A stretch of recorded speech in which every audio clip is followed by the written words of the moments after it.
Okay, so Monsterpalooza, one of the most iconic horror conventions in the country. So my friend Danny was producing a documentary on this place called Spooky World, which is the first ever horror-themed amusement park. And they were gonna be doing a panel about it. Danny calls me and he says, hey, so a bunch of us are going out to Buco de Beppo before the panel. Oh, and Kane Hodder is coming with us. Do you wanna join us?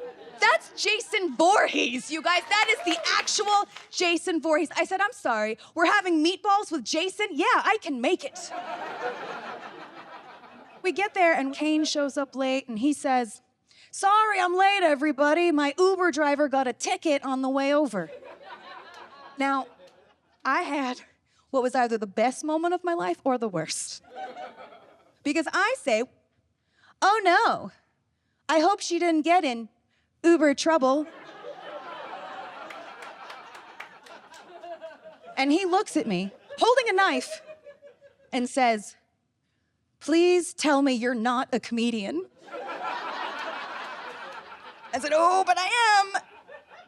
So then we all go across the street, and these conventions are just insane, you guys. You walk in, and there's Nev Campbell from Scream, and Bill Moseley from House of a Thousand Corpses, and Dee Wallace from Cujo. I don't know where to go first, but then I'm walking through, and that's when I see him. I see my guy. I see who I want to meet. Doug Bradley. That's Pinhead. He's Pinhead from Hellraiser. That is the actual Hellraiser. I'm so excited to meet this guy.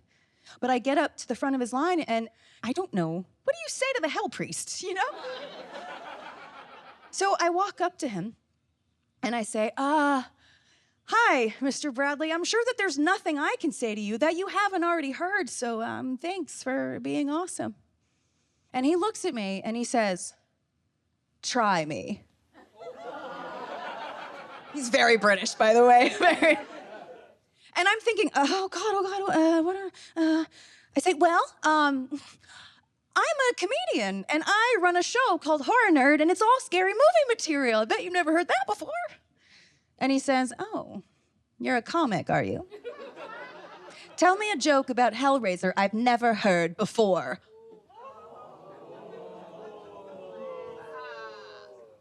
Did I just get challenged by this demon? Oh my God, I'm in my own personal hell at this point because I haven't raised any jokes about him. I don't know anything. So I say to him, can I go away and come back? He says, sure. So I get on my phone and I start researching Hellraiser, Pinhead, anything. What is my angle? Oh my God, what am I gonna write about? And then I realize my first boyfriend was obsessed with Hellraiser. That's my angle. Oh my God, this is perfect. This is perfect. Okay. Can I tell the jokes to you guys? Okay. I like to change the names of my ex-boyfriends in my phone to the titles of horror films so it reminds me not to talk to them anymore. Like Hellraiser, Cujo, Malignant, Terrifier, Troll, Piranha, Todd. Todd was actually my first time watching Hellraiser. We fucked too. Hellraiser, it's about these sadomasochistic beings who can't differentiate the difference between pleasure and pain, and it's bondage and chains. It's super sexy. And the lead guy is this sexual deviant who inadvertently opens a portal to hell when he tinkers with the box, which is exactly what happened when Todd tinkered with mine and then cheated on me with Melissa from Hooters.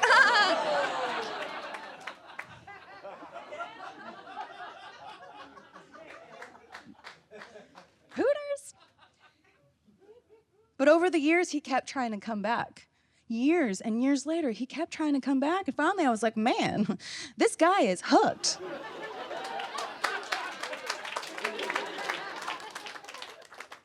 Finally, I said, you know what, Todd? I'll put a pin in it. So I do the jokes for him. Do you know what he says? Not bad. Why don't you take that to the clubs and see how it goes? From a British person, that's a standing ovation.